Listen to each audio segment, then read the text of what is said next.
Comment vendre un ETF sur DeGiro? C'est ce qu'on va voir dans cette vidéo. Et juste avant, si tu n'as pas un compte DeGiro, tu auras un lien en description qui te permet d'ouvrir ton compte gratuitement et au-delà de ça, d'avoir un bon de réduction de 100 € sur les frais de transaction. Donc si tu n'as pas encore un compte, n'hésite pas à passer par le lien en description pour profiter de ce bonus et on se retrouve directement sur mon écran pour voir ensemble comment vendre un ETF sur DeGiro. Du coup, c'est bon, on est sur mon compte DeGiro et on s'attaque aux étapes pour vendre un ETF sur DeGiro et au-delà de ça, optimiser un maximum la vente. Alors premièrement, pour trouver un ETF que tu souhaites vendre, deux solutions. Soit tu vas dans ton portefeuille ici et tu as tes différentes lignes qui te permettent finalement de définir l'ETF que tu souhaites vendre. Sinon, la deuxième solution qui est tout aussi simple, tu tapes dans la barre de recherche l'ETF que tu as, donc soit son nom, soit son code usine, soit son ticker. Prenons un exemple, imaginons un ETF, allez, R2US, qui est un ETF sur le Russell 2000.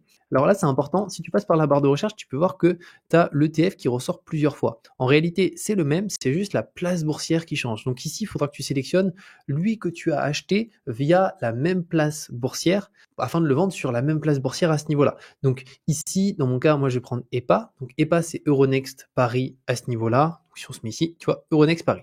Donc là, on a le cours en temps réel. On peut voir qu'actuellement, ce Russell 2000, il est à 45,70 centimes. Il a perdu depuis l'ouverture actuellement aujourd'hui 1,50%, ce qui correspond à 70 centimes. Ensuite, là, on va avoir le cours, l'achat ici et la vente ici, donc ça c'est le carnet d'ordre, le volume juste ici, au-delà de ça, son plus haut et son plus bas au cours de la journée. Donc on peut voir que son plus haut est de 45,88, donc il a atteint juste ici, et son plus bas au cours de la journée, c'était finalement à l'ouverture vers 9h15 à ce niveau-là. Maintenant, si on souhaite le vendre, comment ça se passe?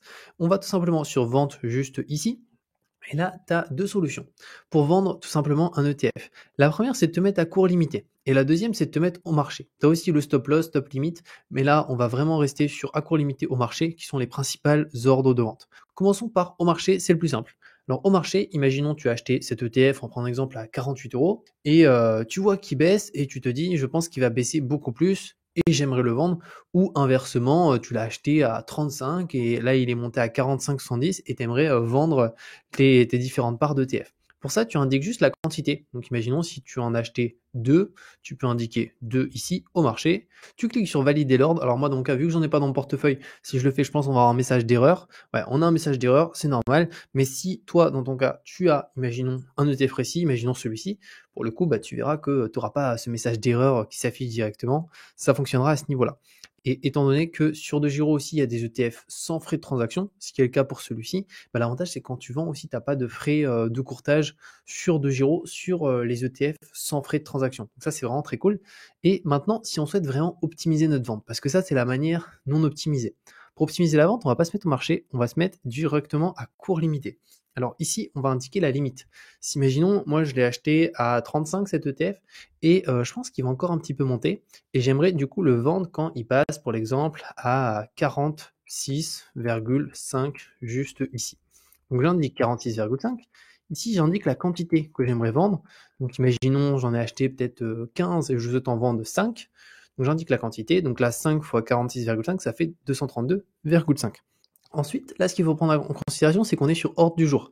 Donc, ordre du jour, ça signifie que si dans la journée, on a tout simplement ici notre limite qui est atteinte, donc 46,5, là, il manque 80 centimes, et pour le coup, notre ordre va s'exécuter et on va bien vendre à ce prix-là. Par contre, si au sein de la journée, on n'arrive pas à atteindre cette limite de 46,5, notre ordre sera tout simplement annulé, rejeté, ce qui fait que réellement, on n'aura pas vendu notre position à ce niveau-là.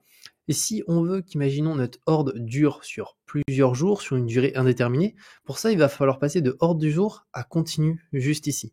Et là, on continue, ça fait que si, imaginons, demain, pareil, ça atteint toujours pas 46,5, après demain non plus, mais c'est que dans 2 mois et 7 jours, et pour le coup, dans 2 mois et 7 jours, notre ordre de vente va s'exécuter à 46,5. Donc ça, c'est pour finalement avoir des ordres sur une durée un petit peu plus longue, une durée de validité. Il faut se mettre sur continu. Et bien entendu, même quand on est sur continu, on peut annuler l'ordre si, imaginons, au final, on se dit, ouais, en fait, non, je ne souhaite plus vendre, etc. On peut toujours l'annuler à ce niveau-là. Donc voilà, sur DeGiro, comment faire pour vendre un ETF facilement. N'hésite pas, si tu as la moindre question, à la mettre directement en commentaire. Comme ça, je pourrais te répondre avec plaisir directement dans les commentaires. Et comme je t'ai dit, je te mets un lien en description pour ouvrir un compte DeGiro gratuitement et au-delà de ça, avoir un bon de réduction de 100 € sur les frais de transaction. Et je te dis à très bientôt pour une nouvelle vidéo.